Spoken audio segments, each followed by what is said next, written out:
The bit you didn't mention on the back of Prevail is that Red Trouser Day not only have a few of us, which is Rosie, Geoff, myself, and Julia, been involved in quite a few of the meetings, driven mainly by Julia and her strategic planning work. But we've also been funding the creation of a video in support of the Prevail pathway itself. So you'll see in the coming weeks some live footage from that product. So. Right, what I'm going to do now, because this chap has a bit of a tight timetable himself, is bring on our entertainer this evening, Mr. Tony Harris. I've got it here that Tony is like a Duracell bunny, so this should be interesting. He's an actor and historian. He's going to tell us some things about our capital, London, that we didn't know. He's a comedian who can host anything from a major trade show at the NEC to cabaret night. So I actually did watch Tony recently dressed up as Winston Churchill, giving Winston Churchill's entire life story, which was from school to death, which was a very enlightening and entertaining experience. So I'm sure Tony will do us proud this evening. The floor is yours, sir. Thank you. Was that my introduction? There's nothing like a good introduction, and I think we'd all agree that was nothing like a good introduction. Thank you very much, Mr. Finch. Yes, I do that Winston Churchill talk in 5 minutes flat from birth to death. It's an amazing set. You should all watch it. It's the first time I've ever been in a room where my backside has not been explored by the main speaker. It's extraordinary. So, but because of this, I am going to get it checked out. So thank you for inviting me. Paul did say, have you got red trousers? Well, of course, this is my Union Jack suit, as you can see, and I have red trousers that go with this. But because of lockdown, I've put on 2 stone and I can't get the trousers on. So I'm actually sitting here in my pajama bottoms because they're the only pants that will fit me. But I'm sure I'm amongst friends and you all know what it's like. Now, listen, this evening we're going to talk about London. Can I just have a show of hands if any of you live in London or around London? Give me a wave if you do. Oh, excellent. Quite a few of you. Excellent. Well, look, we all think of London, of course, as the most important city in the world. It's on a par with New York. It has about 9 million people living in it. We know that. We know that up until about 1830, London was the world's capital city. New York kind of overtook that. But aside from New York, London is the most immigrated and integrated city in the world. You always have to remember that. So there are 65 million people in the United Kingdom, give or take. And so about 12% of them actually live in London. And of those, 36% of the people that live in London are not from London. They're from all over the rest of the world. So we should be very proud of that fact. Now, are there any Welsh in this room? Any Welshmen in here? Any Welsh ladies in here? Because everyone thinks the Romans named London because they call it Londinium, but they didn't. The Welsh named London. Now, I know you're going to say, no, come on. Now, what were the Welsh got to do with it? There's a road that goes from London to Wales. It's called the M4. Now, obviously, that's how we know it, but that was always a road. There was always a track that went from where London is right the way into the depths of Wales. And way back in Celtic times, the first people to come across London were the Welsh Celts, and they called it Plaulonida. If you look at the word Lonida, you can see London inside it, Lonida. And Plaulonida in Celtic Welsh means the river that's too wide to ford. By ford, you mean walk across the river rather than have a bridge. So we can blame it all on the Welsh. The woes of London can be blamed all on the Welsh. So that's a good thing. Now, it became a Bronze Age settlement in about 1500 BC. The Romans didn't come until 43 AD. Boudica, I called her Boadicea. Hands up for Boadicea. Anyone call her Boadicea? Yes, you see, Boudica now, but Boadicea when I was at school. Boadicea burnt the place to the ground, and the Romans had to move out. Does anyone know where the Romans built their capital when they were kicked out of London by them? Anyone know? Oh, Ian, unmute and tell us. Ian, go on. Where did they go? Colchester. Yes, 2 points for Ian. Right, we're going to do this like a quiz. Ian, you get 2 points. Colchester became the capital of England as it was then, or Anglo-Saxon as it was then. Now, the Battle of Hastings changed all this, because when William landed on the coast, on the south coast, he actually landed at Pevensey and moved inland. And he fought his big battle with Harold, the English king, on a place called Senlac Hill. I don't know whether you know, but King Harold, this is the man with the arrow in the eye. You know, do you know what his last words were? He turned to he said, "You be careful with that bow, because you'll have someone's eye out in a minute." That's what King Harold's last words were. Now, he's killed on Senlac Hill, and that is in a town called Battle, which is 8 miles from Hastings, but they call it the Battle of Hastings. It should be the Battle of Battle, which would be a bit ridiculous, I suppose. He came to London, and he built what? What did he establish? Anyone else want to get 2 points in? 2 early points? What did he establish in London, which is still there to this day? Anyone? Yes, it's Madame Tussauds. No, of course not. It's the Tower of London. The Tower of London. Now, obviously, it was a settlement with a Motte and Bailey castle, just a hill and wood originally, but that's what he established, and that's why London becomes the capital of England from that day to this. Populations go up and down, and it's odd that, of course, we've had this pandemic, which is supposed to have killed 140,000 people. And you would think that, you know, that's a vast figure, but compared to some of the things that have happened in London, there's absolutely nothing, let me tell you. So the population, when William the Conqueror was there, it's about 100,000, but something came along in the 14th century, which took away, you know, more than a third. Rosie Woodhead, you're nodding. Come on, 2 points, Rosie. And what came along in the 14th century? Yes, the Black Death. Do you know what the government advice for the Black Death was back in the 14th century? Wear a mask and keep your distance. It hasn't changed in all these hundreds of years. Exactly. Doesn't it make you proud that the government is still saying the same thing?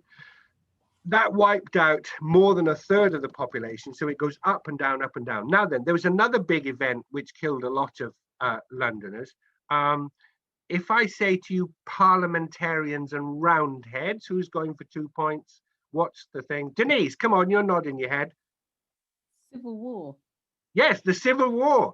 And more people die in a civil war, more English people die in a civil war than any other kind of war, because it's two sides from the same people fighting. So that was another great reducer of population numbers.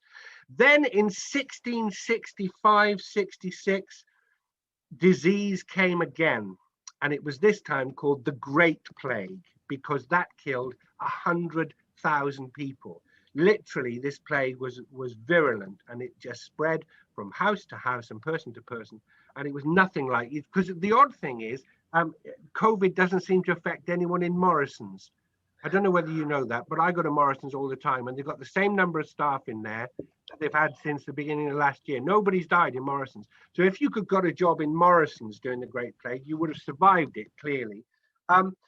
So that's 1665. Of course, there was another thing happened around 1666. Who's in for 2 points? 1666 thing that gonna, yeah, Denise again. Come on, you're leading now, Denise. Go on. The Great Fire of London. Can I just, you can't just let Denise sit there. Is that a fake lamp or is that a real lamp behind you, by the way? Is that a background or is that a lamp? It's real. It's a real lamp. It's very convincing. It's very, oh, it is. Yeah, you're moving it. Good. Denise is now leading. Come on, Ian. You can't let this happen. Denise has got 4 points now. So yes, the Fire of London. Everyone thinks the Fire of London is a massive conflagration and that hundreds of thousands of people died because it burnt more than 2/3 of the city. Do you know how many people died in the Fire of London? Anyone going to give me an answer? Shall I tell you? 10. Who said? What do you say? 10 to even? It was even less than that, Tom. Okay. Six people and 4 cats. You wouldn't believe it, would you? The reason that the fire took hold so easily was because, of course, all the houses overhung. So they started off with quite a wide street, but as the stories went up, they got closer and closer. And the fire tore through 2/3 of it. When they reported this to Charles II, that there was a fire, he poured scorn on it because he stood and watched part of London burn. And his quote, and I think it's a brilliant quote, and you can't have quotes like this from monarchs anymore, is, "It's not much of a fire. A woman could piss it out." That's what Charles II said. Now, can you imagine if the royal family could actually say such things now? Wouldn't it make the news much more interesting if we were allowed to say what we actually thought anyway? Now, a couple of other things. So in 1761, George III changed London forever by buying something. What did George III buy in 1761? Anyone? I'll give you a clue. It's a big house. Was it You can- Buckingham Palace? Well done, Tom Brown. Yes, Buckingham Palace. He bought Buck House, as it was, Buckingham House, and he bought it from Charles Sheffield. And that then became, of course, the principal residence for every monarch since George III. Samuel Johnson said this about London. It's a famous quote. You've probably heard it before. He said, "You find no man at all who is an intellectual who is willing to leave London. No, sir, when a man is tired of London, he is tired of life, for there is in London all that life can afford." And there's all that death can afford too, because in 1848, we got hit by another disease, but this one is a more modern one. Anyone? Rosie, you're good on diseases. Give me another disease that hit London. 1848. Cholera. Yes, Cholera. cholera. Who was that? Tom Brown. 2 points for Tom Brown. Excellent. You didn't get any for the cat's answer, but you got 2 for that. Cholera. Where do we get cholera from? Water supply. Yes, I'll give you another 2. He's level with you now, Denise. Can I just say he's caught you up. Water supplies. So of course the cholera outbreak revolutionized sewage, because they finally realized that you had to have proper sewage systems in place. If it hadn't have been for cholera, they probably still would have been mucking out and chucking their filth in the streets. So that's, you know, a good thing and a bad thing. 20,000 people died in 1848. That's only been beaten once since. Now, what could have happened? One thing that happened that killed more than 20,000 people. This is for a good 2 points here. Anyone? Spanish flu. What did you say, Tom? Hang on. I think that was a tie there. We both said Spanish flu at the same time. Oh, Spanish flu, 1918. Yes. That's a very good answer to have, Spanish flu. But I was thinking more of something not related to epidemic for a change. The Blitz. Yes, Noel Moffat. Well done, you. You might have had your backside explored by that surgeon, but that's a fantastic answer, Noel Moffat. Well done. 2 points for you. The Blitz, the Luftwaffe, in a few short weeks, killed 30,000 Londoners. Churchill stood on the steps of a bombed out house in the East End, and he said, "We can take it." But he wasn't taking it, was he? It was the poor East Enders that were copying it. Now then, on to a few things you didn't know. What do we have in all the capital cities around the world that belong to other countries? Archaeological things. Oh, not quite. Julia, go on. Tell me, what do we have, Julia? Well, you have the Elgin marbles and other such like things. Are you of Greek extraction, Julia? I'm a Greek Cypriot. Isn't that funny that you should bring the Elgin marbles? There's a chip of marble on your shoulder, girl, about 6 inches high because of that. I'm not particularly thinking of the stealing of the Elgin marbles. I'm thinking about embassies.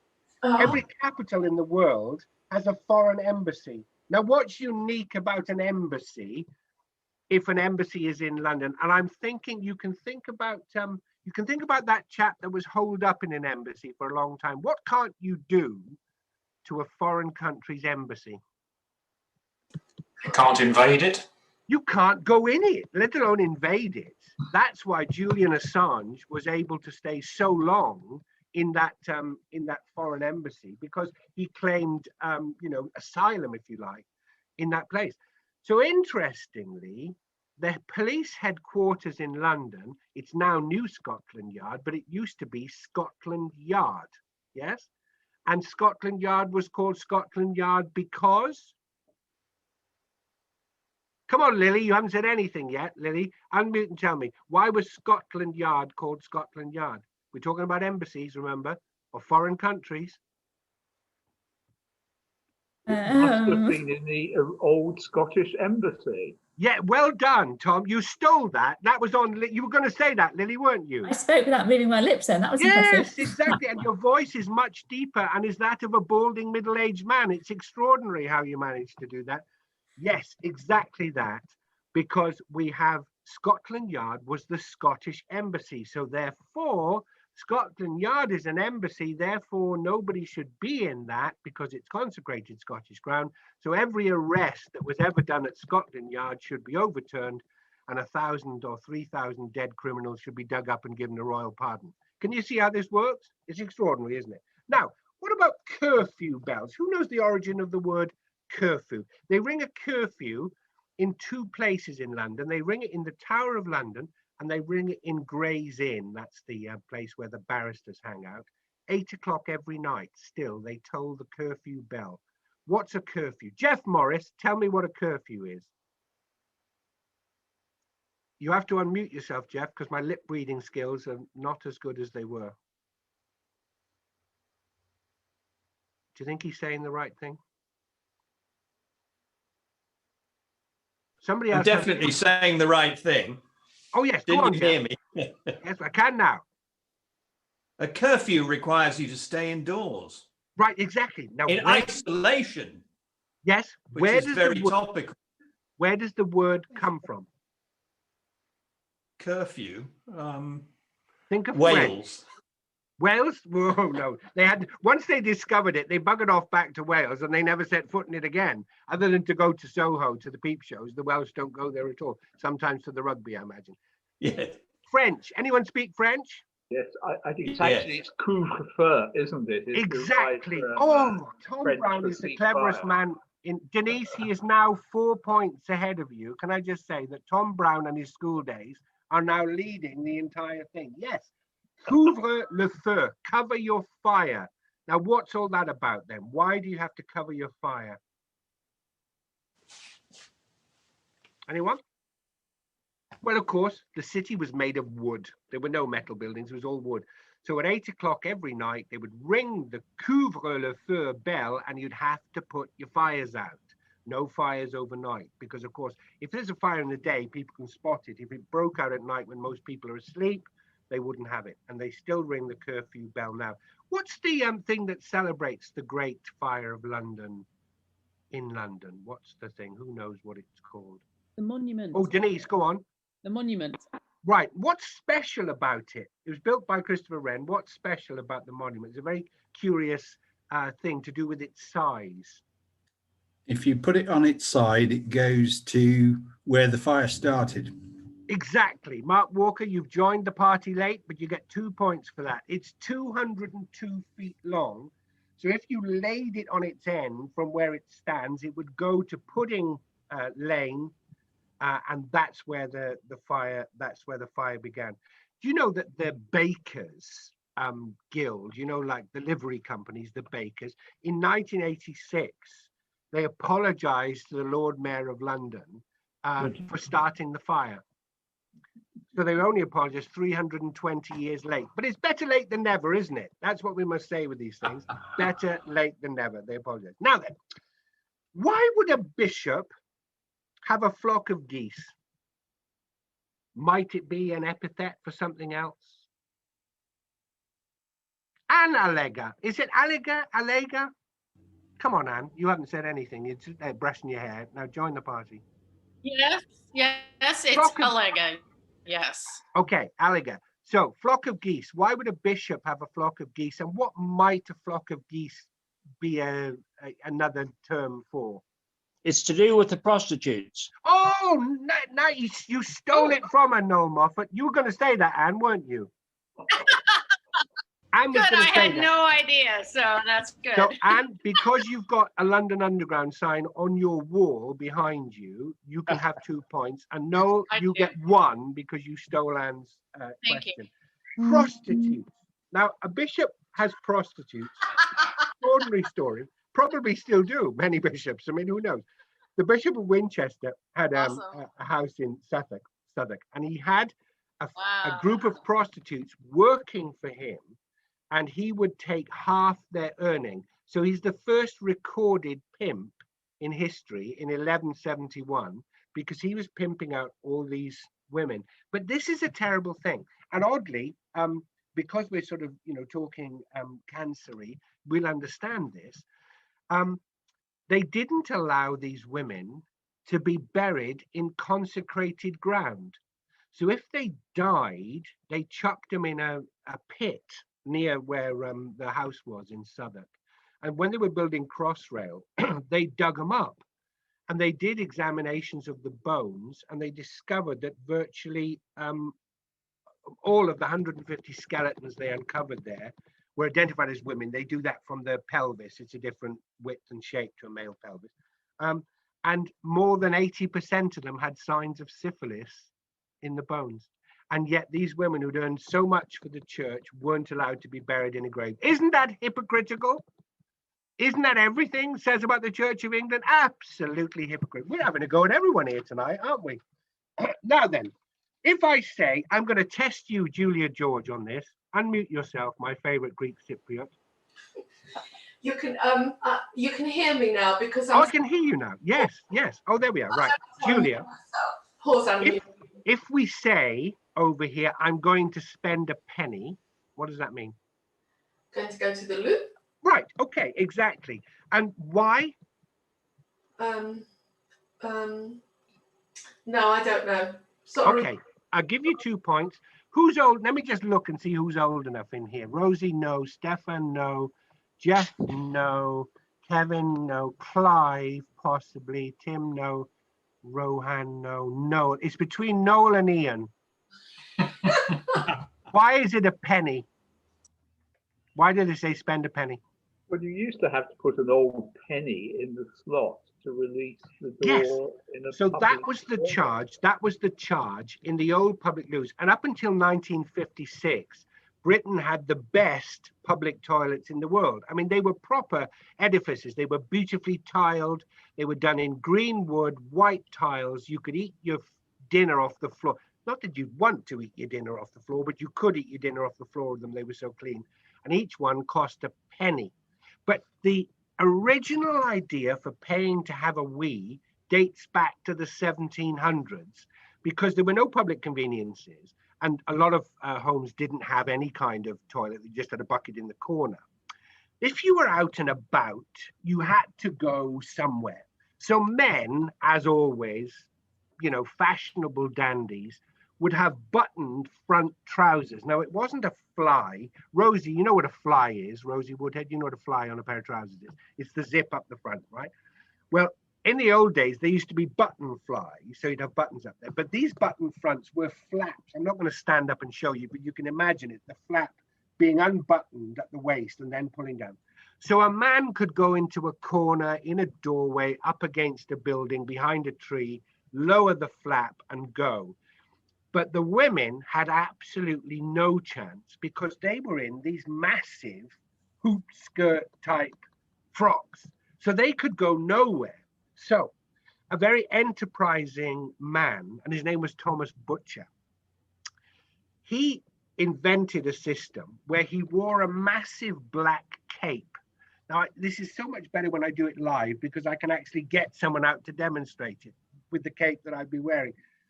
You would sit on a plank with a hole in it on his bucket, facing away from him. And he would stand behind you. This is only the girls. He would stand behind you and envelop you with his cape so that you were hidden from view to the general public. And then you would do your business in the bucket and he would do the cape and you would walk away. And he charged a farthing for this. But they thought that he did wrong because on high days and holidays, he used to put the prices up to a halfpenny. So in old money, there are 8 farthings in a penny. There's 4 farthings, you know the way it was. So there was 2 in a halfpenny. And so he was charging too much. And so they charged him with overcharging. And that's where spending a penny came from, because it came out in the trial that he'd been charging some people a penny to have a pee. And that's where we get the original phrase from, spending a penny. Now, what about Bedlam? We're all a little bit sort of I'm just checking the clock because you want me to finish at 7, Paul. Yes, I'm just checking the clock. What about Bedlam? We say that, oh, it's Bedlam in here. People running about. Where does that come from? Who's going to tell me? This could be crucial. Denise, go on. Unmute it, Denise. It's the asylum. It is, but what was the name of it? Was it not Bedlam? No, Mark Walker, tell us. Bethlehem. Bethlehem. Now, if you think that's the name, Bethlehem Hospital, and if you say that quick many times, where are you going? At Bethlehem Hospital. Where are you going? Bethlehem Hospital. Where are you going? Bethlehem Hospital. Bethlehem, Bethlehem, Bethlehem, Bethlehem, Bethlehem. It changes to Bedlam, and that's where we get it from. Now, it's an extraordinary place. It was near Moorgate originally, and it was funded entirely by public subscription. Now, how did they fund it? What do you think they did to fund their hospital? And it's something that you might consider now, Paul Finch. You might consider that this is something that we might try now. I guess. Anyone? Was it? Say again, Paul. Donations from the public? Not, they were donations, but they allowed people in from the public to look at the inmates. So what they would do is, very few of the inmates had any medication, but they kept them quiet. But before the public arrived, they would be winding them up, geeing them up, poking them with sticks so that they would really perform. And round the top half of the hospital was a grill. And the old buildings, of course, were in where the Imperial War Museum is now. And anyone been in the Imperial War Museum? You know, it has these balconies around the thing where you can look in. And the inmates would be downstairs and they would pay good money to watch the lunatics, as they were called. Or why are they called lunatics? Anyone know where we get lunatic from? Something to do with the moon, I guess. Yes, absolutely. 2 points. Lunar, because they think that the lunar cycle affects the mind. So they would pay good money to watch the lunatics. It only changed when an English king went mad, and then the way we treated lunatics in this country altered. Which king went mad? George III. Well done, Tom Brown. You're walking away with it now, Tom. I've got to say, you're unstoppable now. You got 15 points. No one's going to come anywhere near you. What's the prize, Paul Finch? Does he win a prize? I can't remember. George III. When George III went mad, our attitude toward lunatics changed completely because the king was affected, and so therefore the way we treated them did. And what they did afterwards, they only let lunatics become members of parliament. And it's not a bad idea, I think, that all the MPs were lunatics. Now, 6s and 7s. It's a funny old English phrase, that 6s and 7s. Who's old enough to know that one? Amanda, you haven't. Do you know the answer already? Where are you? Yeah, go on, tell us then. So it's the Merchant Tailors and the Skinners companies in the order of precedence of the liveries. Look at that. Now, how on earth do you know that, Stefan? I'm a past master of a livery company. Ah, you see? You can't go anywhere without meeting one of these guys. I did a gig for you lot once at a posh golf club. I think it was Wentworth Golf Club, where I was the comedian at your annual dinner. Do you remember me? Which livery company was that, though, Tony? Oh God, no! It was like a conglomerate of everyone that had a royal warrant. No, wasn't there, I'm afraid. No, well, thank God, because I went down like a pig in the synagogue. It wasn't a good night. It has to be said.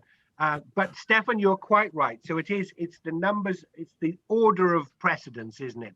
And every year, to keep the Merchant Tailors and the Skinners happy, they switched their order in the parade. So one year they would walk 6th in line, and the next year they would walk 7th in line, and that's where we get the word 6s and 7s. Well done, Stefan. Do you know what? Because I'm impressed that you were a former master, you can have 6 points for that, right? That's really kind, Tony. Thank you. And considering you haven't said anything else all bloody evening, that's a lot of points to amass, isn't it? Just for chipping in for one thing. What about robbing Peter to pay Paul? We've got about 7 minutes left. We can do a few more of these. Robbing Peter to pay Paul. What does it mean? Ian Green, tell me just what the phrase means, and then we'll work out where it comes from. It means nicking some money from somebody who has got it and giving it to somebody who needs it. So put them in a religious context, Peter and Paul.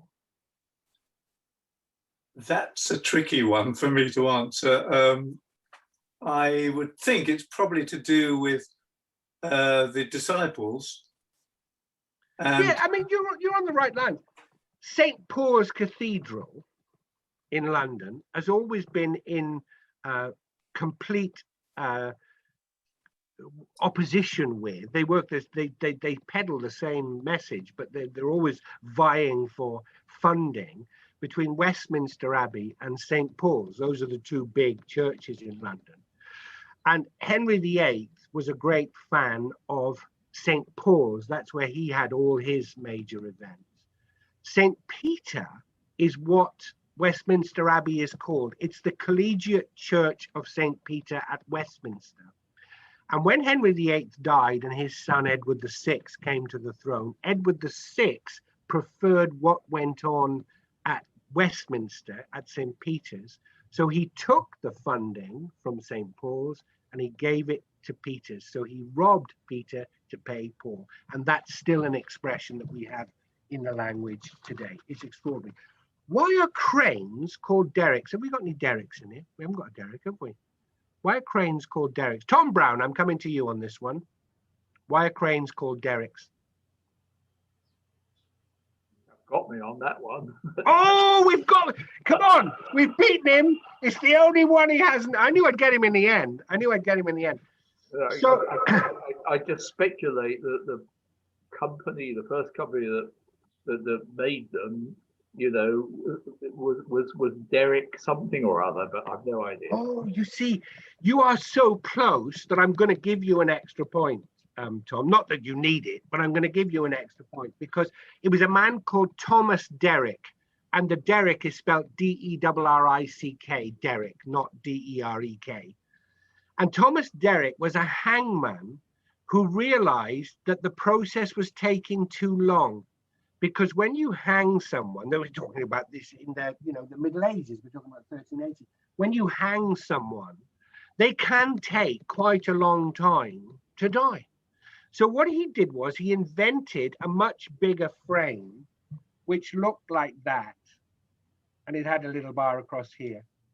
And it hanged 12 men at a time. And his name has ever since been called derrick. For the shape of those cranes is called a derrick because it's exactly the same shape as the hang. Isn't that a thing to give your name to? It's a good idea. No man getting a cul-de-sac named after you or something in Westminster. Name a crane after a famous hangman. But we've got time for about two more, so I'm going to whip through these and find out one brilliant. Jeremy Bentham. Who was Jeremy Bentham? Ian Green, if you don't know the religious things, you must know Jeremy Bentham. Do you know Jeremy Bentham? Anyone? Tom? He was a philosopher, exactly. He was a philosopher, a political and social thinker and a reformist. He died in, oh, there's my cat, sorry about that. He died in 1832. Now, he didn't believe in resurrection or the afterlife. And he didn't think there was anything. He think once you were dead, and that was the end of it. So what he did was he had himself stuffed. So his corpse was embalmed and stuffed and put on display in the University of London, in a glass case, seated there in a chair, holding a stick, wearing his actual suit of clothes. So it actually looked exactly like him. Now, this was in situ. Obviously, when these things happen and they're there for some time, for 10, 20, 30 years, people know. But after about 40, 50 years, people begin to forget that that was a real body. And they thought it was a waxwork until his head fell off. And his head rolled down to the bottom. And when they examined it, of course, there was a skull. So what they did was they created the body out of wax now. And so it's not him anymore, but they've kept the skull and it lives in a compartment underneath the place where his body sits. And every year there's a university council, the Council of London University sits, and Jeremy Bentham is always recorded as present, but it says alongside his name, did not vote. which I think is a bloody good way of putting it, isn't it? Look, I've burbled on. We're on 7 o'clock, so we're going to leave it. I declare that the winner of the Great British London Quiz is Tom Brown with a fabulous 15 points. Can we give Tom a marvellous round of applause? The runner-up is Denise Quinlan with a fabulous 8 points. Well done, Denise. There's several of you on 4 and 6. Ian, you did well. Noel Moffat, you did well. Stefan, you came in with 1 answer and shut everyone up, because, you know, you just got to, you can't be. Can I also say that if you ever need another job, Simon Cowell lookalikes, they're always looking for Simon Cowell, because you do. I thought it was him when I came in. You've been a lovely audience. I've enjoyed talking to you. I'm sorry we've got to rush, but Paul has other things to do, and I've got to get changed into my Henry VIII suit to do another Zoom gig after this. So thank you very much for listening, and I will leave you, but I'm sure you'll have a rest of the evening. Thank you so much. Thanks, it's great. Bye. Before you go, Tony, yes. Stefan, just to give us a little bit of vote of thanks. Thank you. Oh, yes. Okay. Yes. Lovely. Oh, I've gone. Right, Tony, thank you. On behalf of everyone, thank you ever so much for joining us this evening. Fantastic jacket and bow tie, worthy of our founder, Sir Kenneth Alyssa. He'd be very proud to see a bow tie being sported this evening. We're very grateful that we didn't see your pyjama bottoms or the button fly, done up or otherwise. Now, I didn't do O-level history, so that's why I was spectacularly rubbish at almost everything, but I've learned loads this evening. I was very, very grateful for the livery company question, which got me 6 or 7 points. I can't remember how many exactly, 6. But well, 6, 7, whatever. But even so, you know, it's been fantastic to have you with us. Obviously, no one could hold a candle to Tom tonight. I'm off to apply for a job at Morrison's just for my own safety. But Tony, you know, seriously, thank you very, very much indeed on behalf of all of us. I'll just get everyone just to do a Zoom appropriate wave and wish you well. Thank you. Good. Thank you so much. All right, everyone. Bye, bye, bye. Bye, bye. Good luck. Take care. Time, we've got 10 or 15 more minutes, and I've just got a couple of things I wanted to whiz through. So what I'm going to do now is share a deck that's only got a few things in it. So we're pushing more and more the concept, not only towards the elimination of colorectal cancer, but also what I think we've created is a fun-loving volunteer community, really. So, and I'm quite keen to develop that concept and move it forward, because I think that's what we are. We're a bunch of like-minded people that are really passionate about what's going on here. Geoff has been helping me in the background, using his many years of knowledge of running big companies and marketing. I'm not a marketing man per se, but Geoff did actually say to me, when we're publishing financial costs, wouldn't it be good to include a few things to highlight the fact we don't have certain expenses like staff? So you'll see zeros on staff and equipment costs, but you kind of, what I was very proud when I did the numbers at the end of last year, only 4.1% of our income was attributed to the costs, and that was actually how the costs were distributed. So I think that is quite a powerful statement by any standards. Most charities are running 30-40% of income. So yes, we're nearly at the 175 marker. We've started raising a bit of money this year already, but it's still early doors for us. So it'd be really cool to get that over 200 this year. So my ambition would be still to try and get into a situation where we're raising 100k a year as a bunch of volunteers. So if Rohan's drive on information and resource can help us get there, fantastic. Obviously, I need people to help me with their various events to continue to develop those. Also, I do suggest people to take a quick look at the projects we are funding. There have been some recent updates. Actually, Rohan, one thing you and I haven't talked about recently is the completion of the impact report that we're trying to knock together, which I'm quite keen to push out to everybody. But you've got the link there. If you go on our website, there is a bit of an update to quite a few of the projects we're funding, including the Prevail video that we're creating. So I just wanted to push that a little bit. And I just wanted to just quickly talk about certain aspects of our community, because I think it is quite a unique thing in its own right. our mutually beneficial community. So on one hand, we've got the clinicians, and it was Shannu Rasheed that inspired me to do this thing in the first place. And our interface with the clinicians is the Royal Marsden Cancer Charity. And when we raise money and we give it to the Royal Marsden, it actually goes through the Royal Marsden Cancer Charity. And Lily, who's on the call tonight, is our account manager and interface and smooths over any issues that inevitably do happen between organisations. So we've just recently signed a new fundraising agreement, which I think runs for 3 years. I can't quite see you, Lily, so feel free. Sorry. Thank you.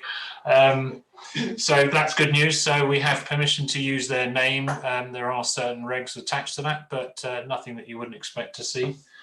So if anybody does want to run an event, please do let me know, because I do need to make you aware of a couple of things, but it's probably only what I would consider business as normal on that side of life. But any questions, Lily's here to help. Of course, we've got the patients. There are a few patients on this call who have been diagnosed or in treatment or in recovery, and hopefully there's quite a few of us now who I've known for a while who have post and we're still on monitoring checks and all the rest of it. And of course, then we've got the supporters who have some form of connection.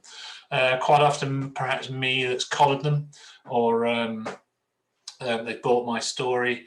But I've touched a lot of people along the way over the last 5 years now.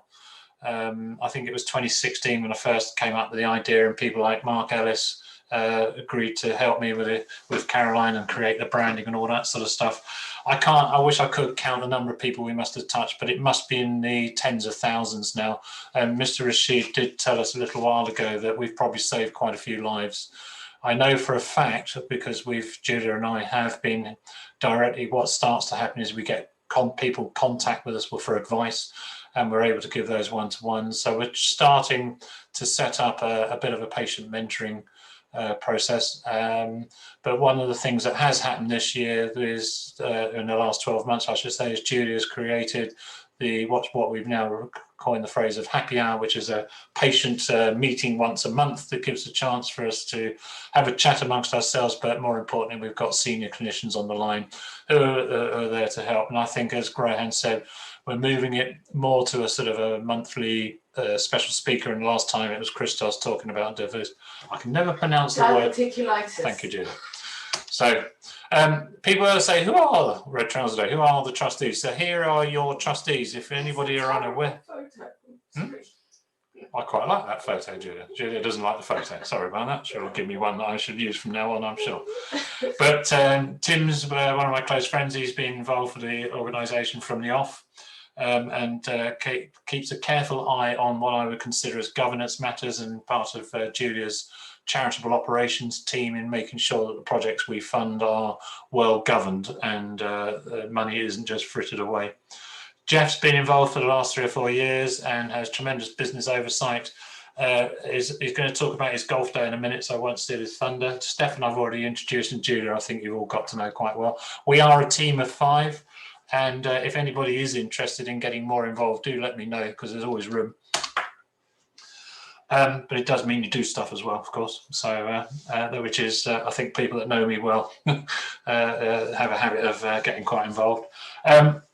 We have some honorary attachments. So Kenneth Elisa, who's now recently become the High Bailiff of Westminster Abbey, on top of his other many roles, including the Lord Lieutenant of Greater London, always gets involved at our annual thank you event.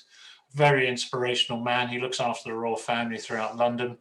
But I believe he's also attending our golf day this year, so that could be kind of interesting. We tried to recruit more patrons, but Sir Kenneth did remind me that the Queen doesn't have to endure other patrons in the charities she's a patron of, that really there should only be one patron. So I honoured that, and we've created a new title, which the team, the Board of Trustees, had a little bit of fun trying to create. And we came up with the concept of an honorary emissary, which is, I've forgotten, it's an honorary position, of course, but it's to do with diplomacy and things like that. I can't quite remember the terminology, it's gone out of my head. Anyway, it's a lovely title. And Poppy Jarman, OBE, who's a global mental health advocate, who some of you may have seen, and of course, Ronnie Irani, the England cricketer, who has reconfirmed, both have reconfirmed, or in fact, all 3 have reconfirmed their support the foreseeable. So we're always on the lookout for more, and we are live in the room with we're developing conversations with Adrian Jacob, who is the current chairman of Chelsea Ladies Football Club, and I've got somebody else that just slipped my mind as well. So, and to help me out to deal with all these interfaces, I'm very pleased to say that Robert Chapman has agreed to sort of help me become a bit of a sort of a relationship manager, shall we say, for our more sporting, certainly in the beginning anyway, our more sporting honorary and missaries. So and helping them support us better, I guess. So of course the whole thing is no good without the people who, like yourselves, who are here tonight supporting me. I've just got a range of pictures here, but I'm very proud that this thing has been going for so long and still building momentum. So a big vote of thanks to all of you for supporting and helping me. Some core events and dates for your diary are on this list. I will send this around, so don't panic. We have our next major event is on the, well, Tony in Deal, which is near Dover, has organised a memorial sailing race in honour in memory of his wife Sarah, who sadly passed away 2 years ago. They're holding an annual race in her honour, and we will be attending that. I'm still trying to get to talk to Tony about what the format is, and I don't think really anybody knows because of the current COVID situation. But I'll let you know when I know more myself, because I think it's just before the next lockdown easing. 14th of July is the confirmed Red Trouser Day annual curry night.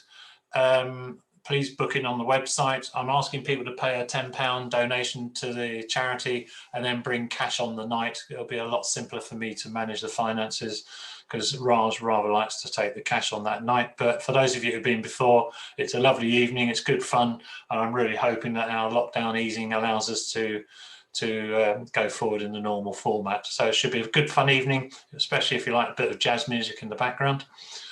There's a list of other do's.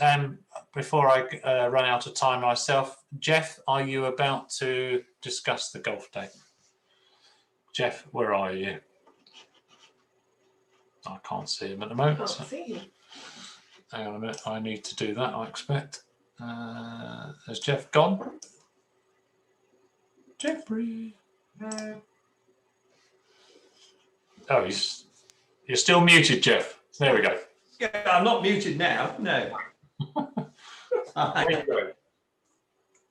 Good. I mean, I just wanted to say, you've seen a list of events there, and events are a great way for the community to make a contribution, meet each other, so they're good for fellowship and well-being. And if some of you want to help with events or create your own events, I suggest you just give Paul or I a shout, because we know the team of people within Red Trouser Day who are willing to help. And of course, today I just wanted to pitch the next event I'm organising, which is the 4th annual golf day in September, on the 16th of September. I mean, golf probably sounds a bit kind of esoteric, but I think COVID has proved that there's a huge demand for golf now from all ages, because it's a great, healthy outdoor sport. And in fact, on the day we're organising, we've got golf for experienced golfers, golf for beginners again, and of course, a supper and dinner that people can attend even if they don't want to play golf. But they would have to visit the golf course to attend the supper. And in fact, we're holding the golf event at Farley and Golf Club in Surrey, and there's some great walks around there. So maybe if there's enough demand, we can organise a walk, and participants could end up at the dinner in the evening. Now, it's a prize-giving dinner. We've already collected £2,000 in prizes for people, and it's the sponsorship and the donorship and the people playing that's important. And all of you, I'm afraid, could help a great deal in promoting this event for us and building a greater awareness of how Red Trouser Day is actually going to eliminate colorectal cancer over the time.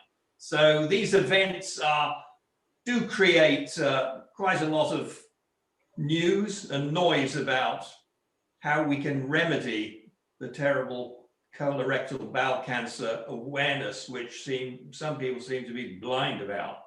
So there's fun, there's an awareness, and we'd welcome you all. We'll also, as Paul mentioned, he'll be there as a guest speaker. So will Dr. Irene Chong, our very famous and favorite clinical oncologist, who will be speaking, together with Sir Ken, who will be playing golf and talking to us about some of his business and philanthropic experiences. So I hope it'll be a great day for more than just golfers, and perhaps become a formula which I can help other people with when they want to create their events. I must say, I couldn't have done the events without the help of Tim, Denise, who's excelled in the quiz tonight, Mark, both Caroline and Mark in their consultancy, and Caroline for all her brand awareness that she's created, Rob, who's been very good in terms of finding donations for the auction, Paul and Julia, of course, as founders, Sandy Ganatra of One Golf, who's been a sponsor for some considerable time, the support we've had from the charity itself at the Royal Marsden, and Lily Pye represented them last year and hopefully will do this year. And of course, the golf course itself, which isn't entirely free, so there's a bit of a cost base, but they've reduced their cost immensely. So I hope it'll be a great day of fellowship and fun, and create a lot more awareness about colorectal cancer, and that I can help other people with events do the same thing. Thank you, Geoff. Hope to see you on a great golf day. Bye, folks. Thank you, Geoff. Very good. Okay, so I'm just going to quickly reshare my screen. I wanted to say a bit, we got ambassadors who are doing stuff, running events, but we've also got people that put in their time, completely pro bono, that are helping us in the background. I think it's just very much, I want to just give them a quick mention, really. Dave Gladstone, who actually I met at Geoff's Golf Day last year, has been doing quite a bit of videography, but there's a couple of videos on the website that he's put up there. He's also sorting out the Prevail videos we speak at the moment on a massively discounted basis. Caroline and Mark, Caroline in particular has done, was the lady that came forward with all the branding in the beginning. Denise, because of her photography. In fact, we got Denise lined up because I don't know if I told everybody, but Julia and I are getting married, and it looks like it might hold this time on June the 18th. So we've actually asked Denise to come along and take some photos. Nick, he had to rebuild our website over the beginning of this year because of the hack attacks we had last year. So that's we didn't lose any data, we didn't lose any money. So actually his vigilance and web design techniques actually held us in good stead, but we did need to strengthen the website, which he's done. So whilst it looks pretty much the same, as the infrastructure has been massively improved. And then Rohan, of course, with his PR, and Rohan's also heavily in the web world as well. And again, I mentioned for One Golf, and I know one or two of you, particularly Robert, mentioned to me yesterday or today that Sandy actually put on a brilliant hosted session for a prize that Robert won or bought at an auction. And finally, my last thing tonight is I am now announcing, I've been talking about this for a while, we have created the Red Trouser Day community membership model. What I'm trying to do here is seek a sort of a regular, trying to create a community concept where for a regular £10 a month, you get some form of privileged attachment to the organisation. It's beneficial to us because what I'm trying to do is build up a regular income stream. And the idea is to sort of strengthen this community and centre community purpose. So thank you to Caroline for the sort of the badge, the logo, the Red Trouser Day community. The idea is that we ask you to sign up as a regular contributor for £10 a month, and in exchange for that you get some car stickers and coffee mugs. Well, okay, you might say so what, because I would hand those out quite often anyway, but actually it's just, it brings it in a bit more formal. The two extras really are, one, we're organising an annual special invite to have a hopefully an in-person meeting, but obviously if the COVID situation carries on, that will be Zoom based, but a special meeting with one or two clinicians so you can hear direct from them the excellent work and the progress they're really making. By the way, I've just been invited in the last few weeks to, as I've been asked, what's the terminology, Julia, with the Lancet thing? Yes, you are. It's gone out of my head as well. Oh dear. Paris Tekis invited me to become the patient voice of some meaty piece of work he's going to do for the Lancet. The Lancet is a global medical journal that's highly recognised and valued. I'll find it. But I can't quite remember the term now. Anyway, it sounded quite prestigious. I said yes and then asked Julia what it meant. So and Julia's forgotten. And Julia can't remember it herself now. And then the final piece is, if you do sign up on this basis, any other major events that require expense, you would get up to a 10% discount. So we thought we'd give a bit of a kickback as a benefit there as well. So if you'd like to help us, you will find the community membership on our website. If you drop down the to get involved menu option, you can find us that way, or I think there's a button right in the middle of the screen.